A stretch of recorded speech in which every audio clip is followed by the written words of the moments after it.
Welcome to the O Brother Podcast. I'm your host, Dan Smith. Alongside me, as always, my brother from the same mother, Mike Smith. Hey, Dan. You're sitting there mocking me while I'm doing the intro live. Maybe I should start recording it and just tape it, you bastard. I just was like, I wonder if you noticed. I muffed up the last week's intro. That was bad enough with the giggling. Yeah. Okay, so this week, and we're recording a day later than we usually would. Yeah, a day what late, is it? $1 short. November 8th, 2020, right? It's the 8th. It's a Something Sunday. like that. Yeah. So we're going to talk about this Apple TV Plus film called On the Rocks. Right. Before we do that, let me take a couple of minutes up front to address the elephant in the room. So this last week, people are tuning in to their TVs around the country, witnessing this contest, and some hopeful, some are anxious, some are both, and wondering what the outcome's going to be. And so this goes on for, multiple days and all this wondering and suspense and everything.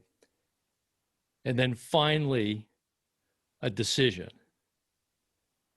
And what happens?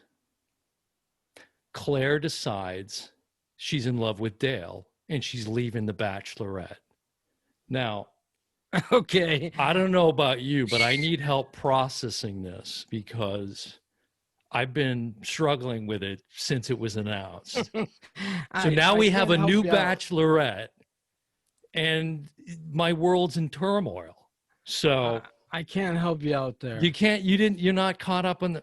I have never seen an episode, never will. Yeah, neither have I. Neither have I. Anyways, just another Sunday in America. So, all right. So let's talk about On the Rocks, this Apple TV Plus film by Sofia Coppola, written and directed. You're going to give us some... some props? What am I giving us? Well, up front, give us the little information on like when they want to like us. You and the thumbs up. Hey, man. I think it's getting a big thumbs down. Hey, either way. So the business is all Wow. things, as we say each week now, all things Oh Brother you can find on ohbpodcast.com. Doesn't get any easier than that. OHB as in brother, podcast.com. And then you can clink. You can clink. Colonel if you Clink? want. Yeah. You can clink if you Hogan? want. But it's better if you click on one of the options. And what we're trying to do is to get people to click on YouTube just to give us a quick thumbs up, a like, maybe a dislike. If you like it. Yeah, exactly. a dislike would be fine. Yeah. I'll take dislikes at this point.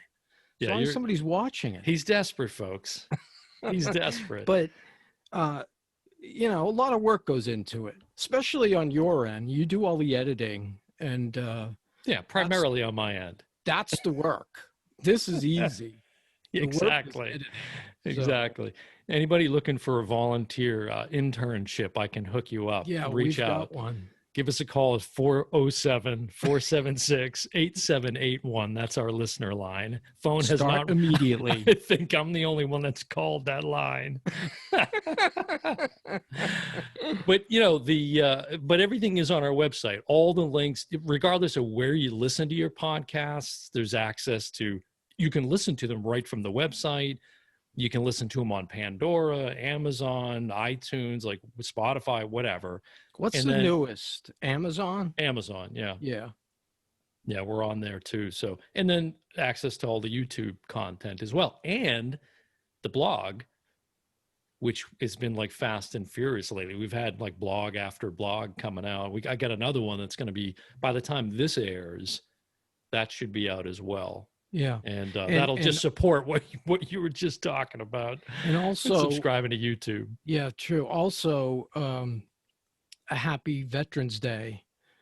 To the military people, because probably people won't hear this till Veterans Day. So Happy, Veterans Day to all the troops, past, present, and future.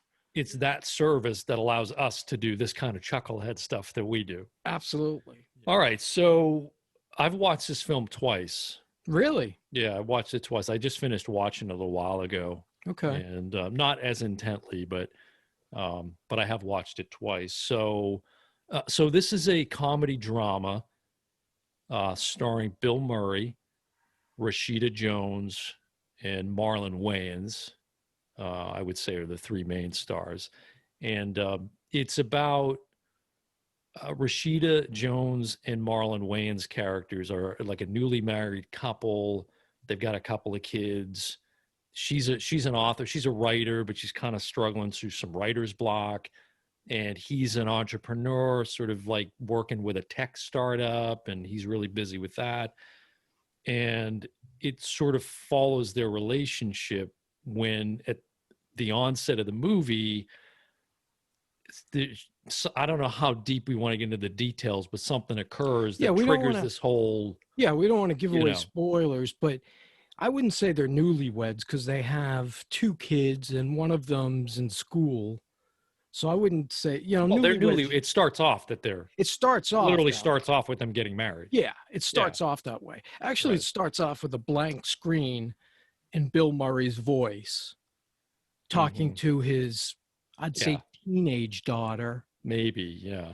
Saying, "You'll always love me and only me." Yeah. And then it kicks into present day.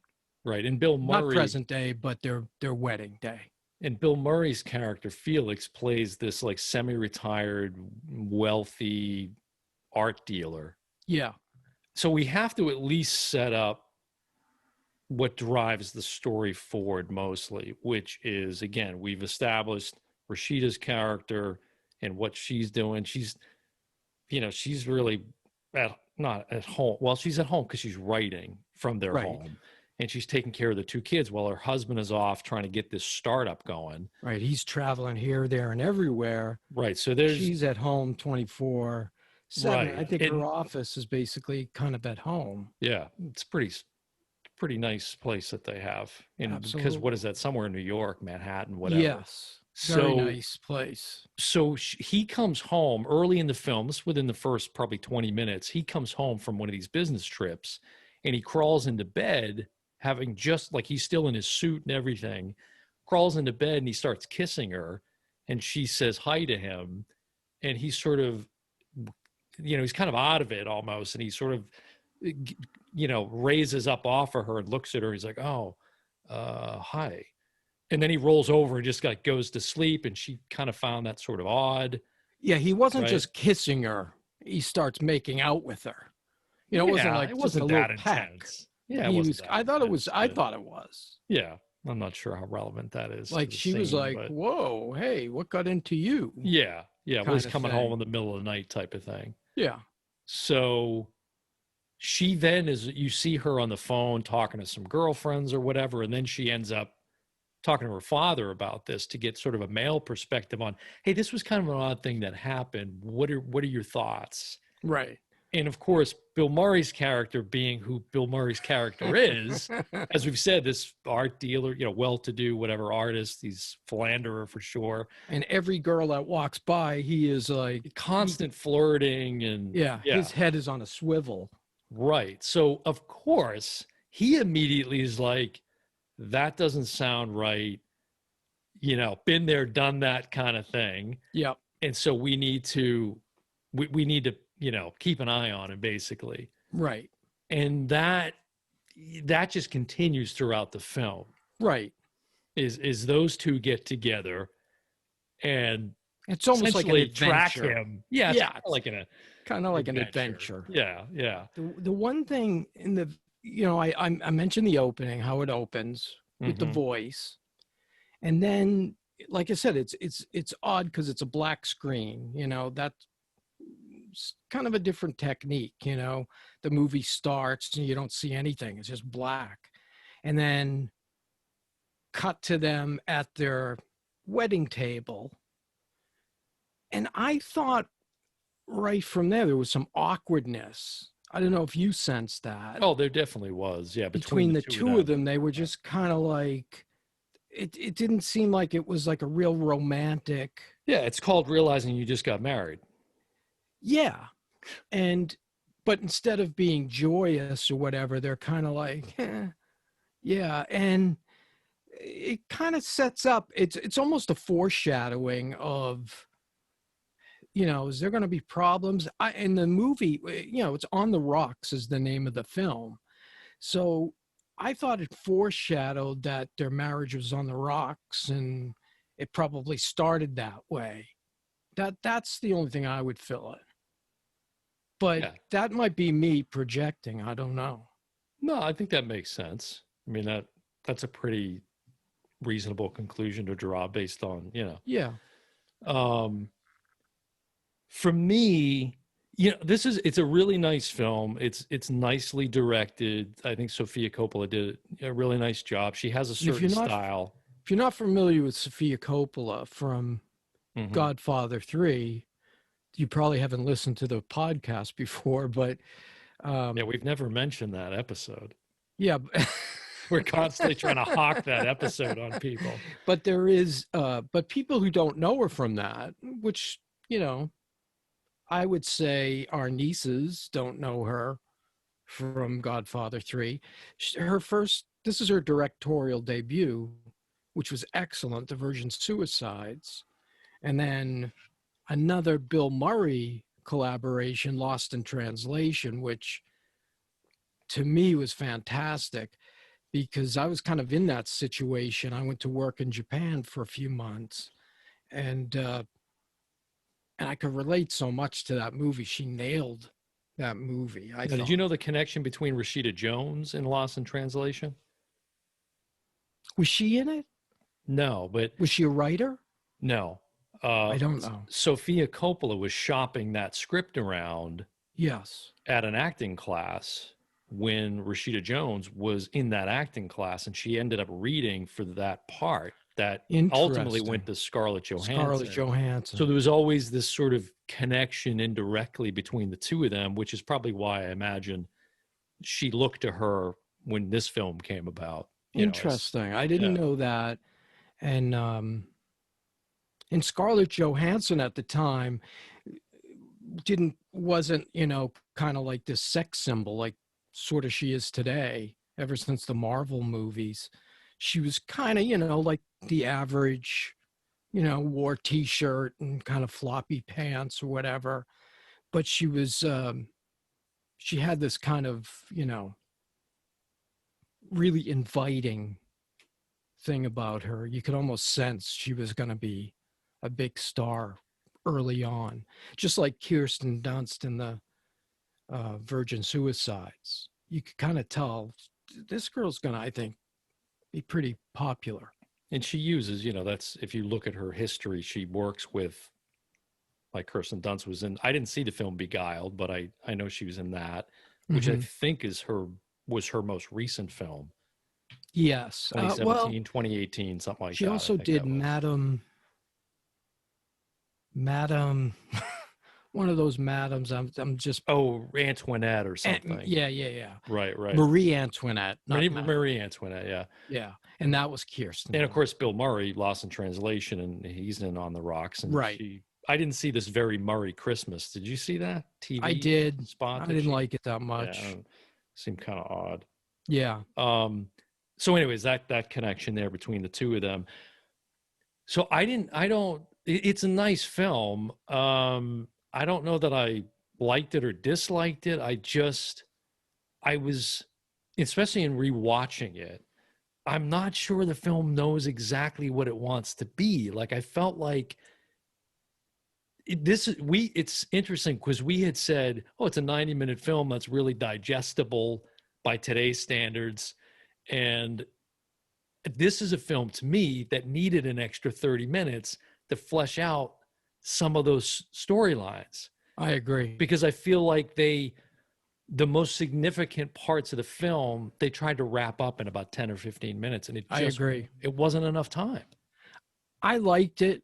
I'd overall say, but it would be with a caveat, because I think people are going to hate the film. A lot of people are going to hate it. They're going to say it's slow, it's boring, um, Yeah, drags. hate's a strong word. I don't know about hate. Yeah, I don't know. Well, I don't know. I glanced at uh, IMDb, and there was a lot of hate in the comments. I just looked at a few comments, where people like You're write talking one about line. Rotten Tomatoes, or you said No, IMDb? no, Oh, okay. they have it on their page Yeah, too. Rotten Tomatoes I is at didn't look there. about 50% of the Yeah, audience. That and probably sounds about right. that sounds about right. I loved the first hour.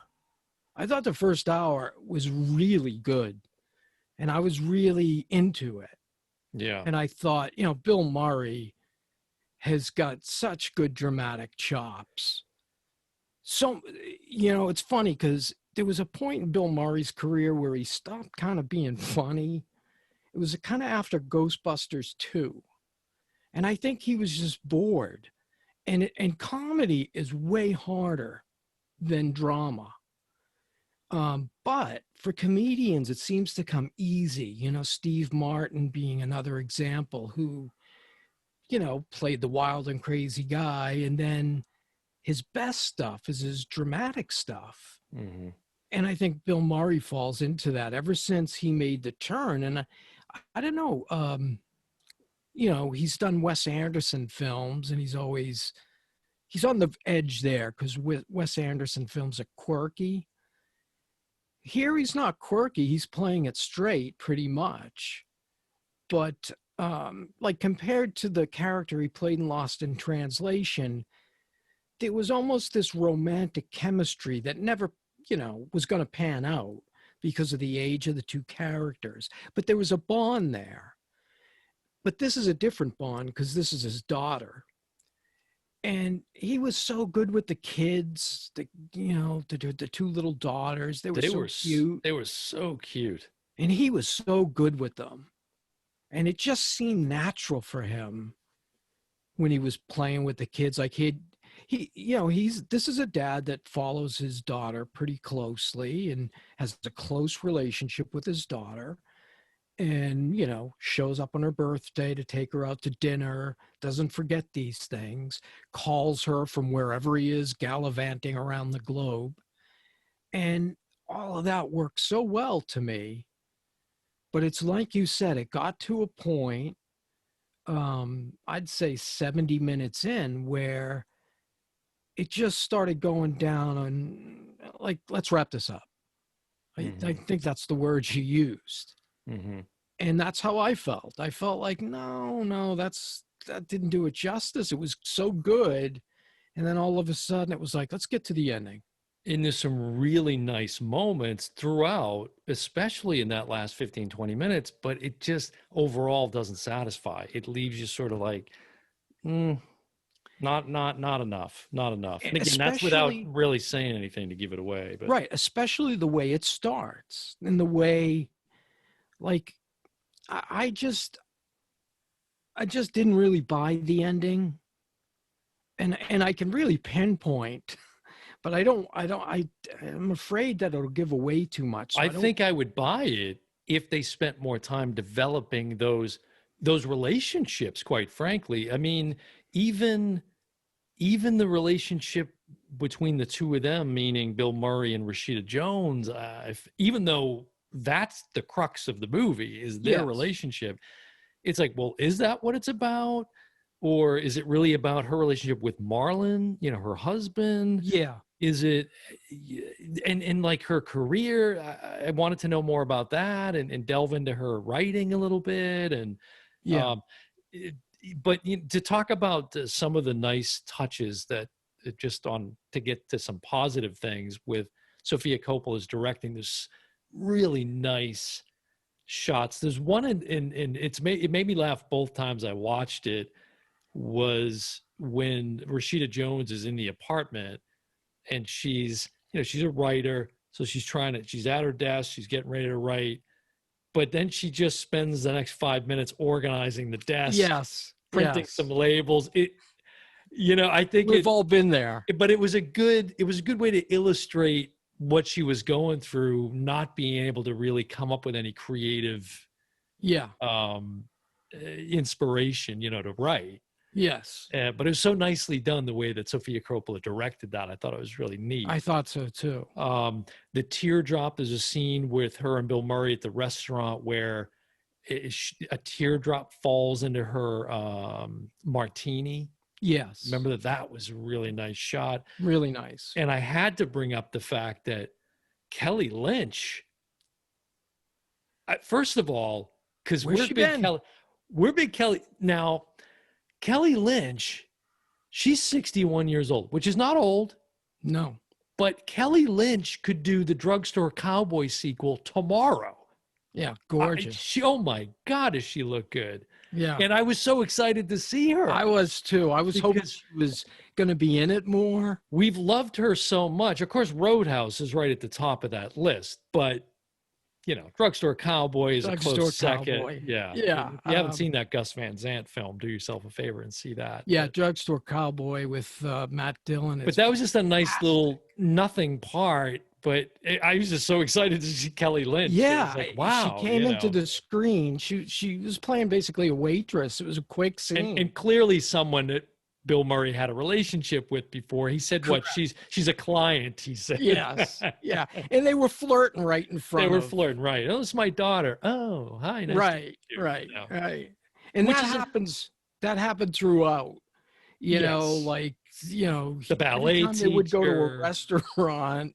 There's a ballerina. Oh, you do ballet. And he's so well traveled, you can tell, because he's speaking in Russian and he's just communicating so many languages. And there was one thing with Rashida's character. I felt like they tried too hard to, and I'm not even sure why.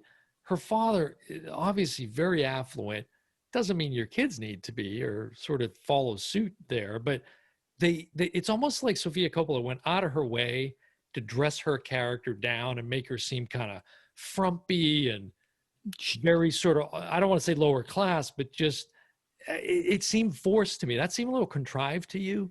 I had the same comment when I was watching it in my head.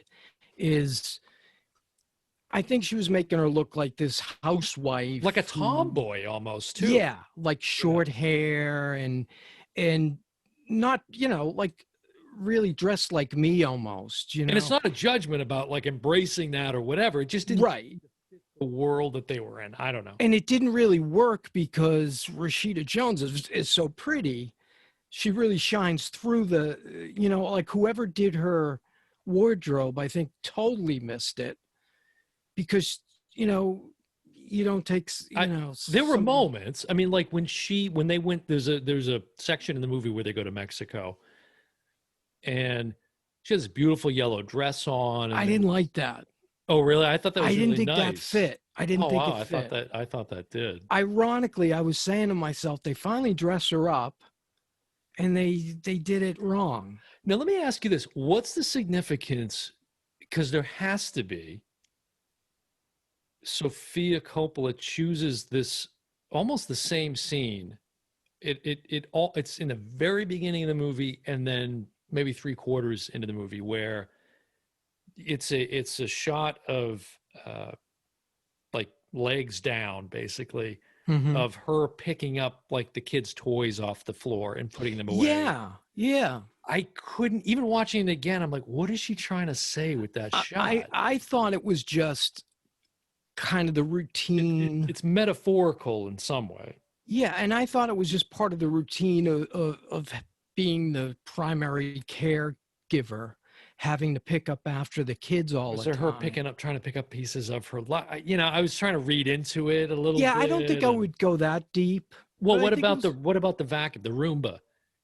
Yeah, I thought that was funny. It was funny, but there was something in that I wasn't picking up on. I mean, that's not just in the movie for no reason.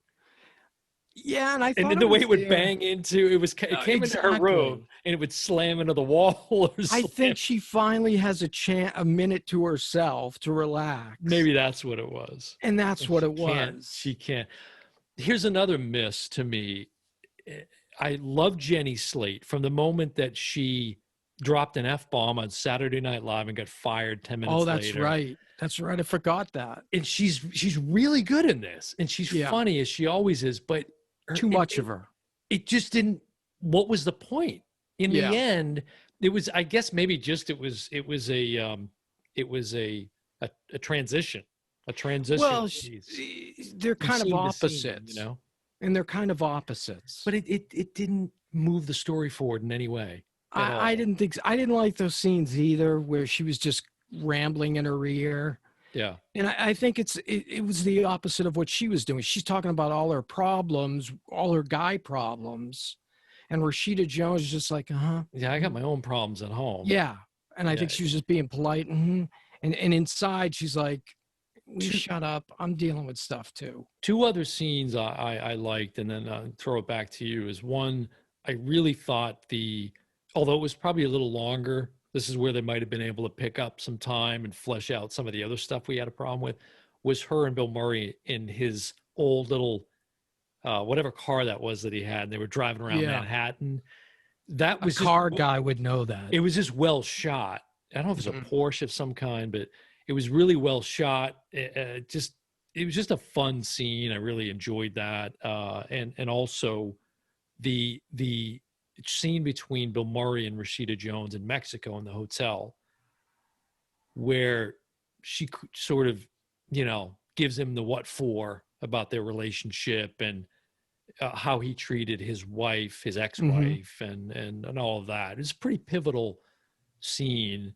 And it's just really well acted. And this is an example not only of Bill Murray's brilliance as a dramatic actor, but you've mentioned before, we've talked about this, how acting is as much in the reaction as it is and that was a clear example of that. It's funny you mentioned that scene, because that was a big scene to me. But I don't think it worked. And I'll tell you why. I don't think they were in the same room during that scene. Oh, really? Yeah, I think Rashida Jones was doing that to the camera. And I don't know how many takes it was, but I felt like this was like take 16. She probably did it good, but they like she wasn't mad enough. And I think she has the chops to do the scene, but I think there needed to be more anger because of the relationship. They have like this plus minus relationship, happy at each other's throats, happy at each other's throats. And this, she really needed to give it to him. And I thought the reaction was right. The reaction, as you said, Bill Murray was almost... You know what it is? It's, and we're going to cover this film later in the month. It's John Candy in the hotel room with Steve Martin, where he's just like, rah, rah, he goes off on him. Just goes off on him. It's that kind of... Right. But it didn't have the emotional exactly impact that scene does have in Planes, Trains. I think, honestly, from the yellow dress on was where the movie missed. Yeah, basically Mexico on. Yeah.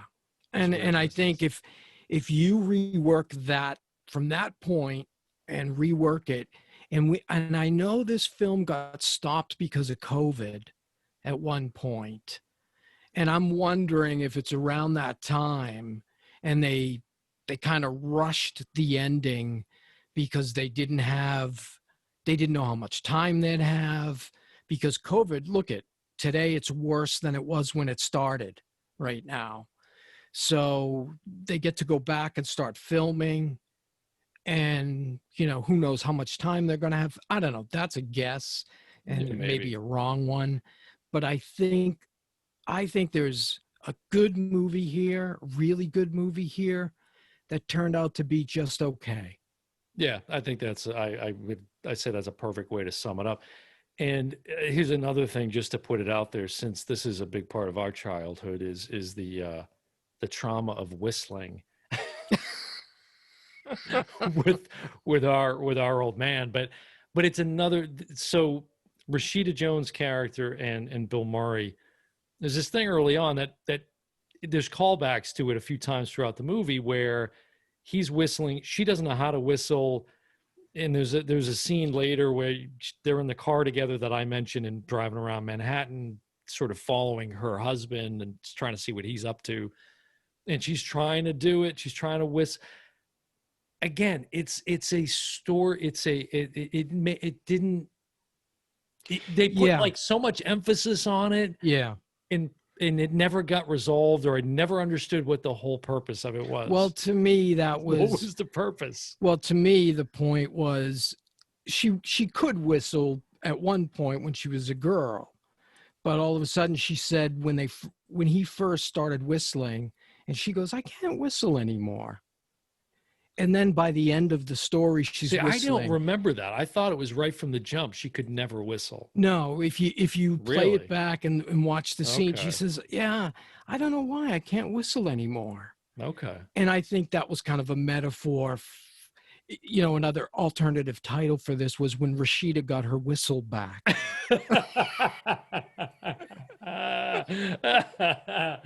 So I think that was it. That's how I got it. Good. That's good. I like that. This is just to give props to Sofia Coppola again too, just from a directing standpoint. It was just coincidental. I happened to stumble on a really short video on the 3-color rule as it's used in film. Mm-hmm. A lot of films they use, right? There's this primary, secondary, and this accent color. And man, was this a film that absolutely exemplifies that, with the sort of lot of blues, a lot of creams and yellows, and then like red and pink accents. Man, it was just nice. So she did that in Lost in Translation as well. She definitely. She obviously was hanging. If you haven't picked up this, we didn't say it. Sofia Coppola is Francis Ford Coppola's daughter. No, people like the Boston accent. I dropped. And look at I'm wearing the. Yeah, I know. I got the Boston hat on. That R just fell off the map there. Much like the ending of his movie. But yeah, I was hoping, like I said, I had a smile on my face for the first hour. Yet I was saying this is like an acquired taste, Sofia Coppola, I think, because I loved Lost in Translation, and I remember hearing people saying, "Oh, it was boring. I didn't get it. It dragged." I was like, "Wow," because to me it just blew me away. But and I think that's like the 50%. I think that doesn't shock me at all. 86% from the critics. What? See now, and I'd say like if I gave this a percentage, it would be around 75. Like I said, I wanted it to be. I wanted it to be more than that. Yeah. And I think it could have been had the ending gone.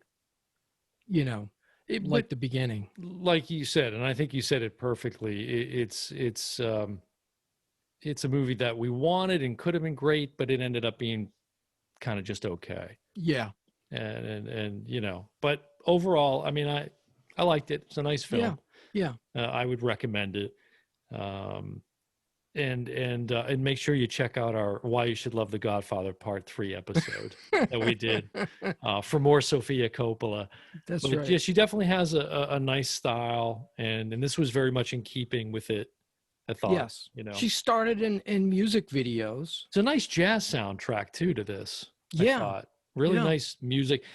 I had read I'd read up on Rashida Jones a little bit because I knew she was Quincy Jones's daughter. I sort of knew that major bit, but oh my God, I'm not doing enough in my life. If you read her bio, good Lord. I knew talented on all levels. Big time writer. Yeah, writer. She was working for Disney on Toy Story 4. Yeah, she co-wrote that story. And she bailed. That's when she has a credit on it, though, I believe. Yeah, I don't know if she probably is credited still, because I know there was 2 main writers and she was one of them, and they both bailed. And I think that's when the controversy broke out at Disney with Lasseter. Mm-hmm. who was asked to leave, and I really never took a deep dive into that whole. She did a Maybe we voice on will the someday. did a voice on The Simpsons, and Yeah, yeah, Harvard educated, she's really classically talented. trained pianist. I mean, I'm good trying Lord. to think of And a lot of like her resume, TV wise, some huge hits. what is it? What is she? Was she on the? She wasn't on The Office. She was in The Office, yeah. She was, okay. Yeah. And Parks and Recreation, and Yeah. And then she had her own, Angie Tribeca that was on for 2-3 years, I think, at least. She's a huge talent. Unbelievable. Huge talent. Unbelievable, yeah. And she was really good in that. And Bill Murray was just, as soon as he first, as you said, you hear him before you see him, but when he comes on screen for the first time and he's in the car and the window just goes down, I just smile because he's so good. He was right on. I think he hit every beat. And it's that kind of, that same sort of performance. I go back to like Groundhog Day. It's that, that drama, comedy. He's such a master at it. And as you said, that's kind of become more of his bread and butter over the years than straight up comedy. Yeah. In fact, Groundhog Day, he got into huge fights with Harold Ramis. Yeah. And they were buddies forever. Yeah. And they never spoke after Groundhog Day. They did. Till the very end, I think. Yeah, they did. I don't know if you would say patch it up, but the story is that they were on much better terms, let's say, that, at least. So, which, what a shame, because I think there was more collaboration there. And Harold Ramis was right on the money with that movie. Mm-hmm. And Bill Murray wanted to do more drama. It's one of my favorites. Yeah, it's a great movie. We'll definitely, when the February rolls around, we will be doing that for sure. Yeah, absolutely. For sure. Well, if you want to see a highly recommended movie that is not great, but just okay. Yeah, I know. We suggest On the Rocks by Sofia Coppola. Yeah, we want you to go see it. We hope you like it. It is a nice film. We're not sure you will. It left a few chunks on the table for us, I guess. Yeah. So, as we wind up here, I gotta say that my power went out again. Really? Yeah. Yesterday morning. Without any like thunderstorms? It's like 10 o'clock or something. Yet nothing. It was like a little breezy, but nothing. And the power flickered, and then it came back on. I'm like, okay, fine. And then it went off again. Okay, fine. It came back, and then it went out. And at one point I was I literally yelled out loud. And I was like, what the fuck is with the power around here? Because you know how much trouble I've had with the power. I know. What is with your power company? Not even. It's like, okay, if there's a hurricane, I get it. I'll maybe accept that, but just so frustrating. So what I was getting ready. I was about to start making my breakfast. Yeah. So I said, screw it. I'll go out and I'll go to like Dunkin' Donuts and I'll get something. So I drive down to Dunkin' Donuts. I get in line, or I'm driving in the drive-through because I'm a lazy bastard. And I get up to the thing, and there's a sign taped on the speaker box. Our systems are currently down. Sorry for the inconvenience. So I'm like, what the fuck is with the Dunkin' Donuts around here? So I leave, and then I punch into my GPS, where's the next Dunkin' Donuts? So I drive like 5 miles further to find another Dunkin' Donuts, just outside the grid that's messed up, apparently. Place my order. The line is huge, but, I get my breakfast, champagne problems, life is good, no issues. And while I'm exiting the drive-through at this Dunkin' Donuts, I get the power company text that says power has been restored. Fucking son of a it's such a waste of time, but unreal. Whatever, such is life. Well, all right. I mean, are you in a strange, because it seems like your neighborhood, and it's always 37 people are being impacted by the outage. At least can it be 10,000 people are negatively affected and not just me? Yeah, because like you the can look four it up. surrounding houses. Yeah, you can look up with your power, They where- tell you. And I'm not kidding when I say 493 people. Yeah. That's not enough to satisfy me for a power outage. No. But, again, we have listeners in Puerto Rico that are like, you selfish prick. Yeah, exactly. They went, Selfish a year and a half? Some of them still don't have power. Seriously, I God know. love So them. I try to keep perspective, but it's so frustrating. Yeah. Anyways, well, that'll wrap it up for another episode of the Oh Brother Podcast. I've been your host, Dan Smith. Alongside me, as always, my brother from the same mother, Mike Smith. And we will see you next time. Bye, everyone.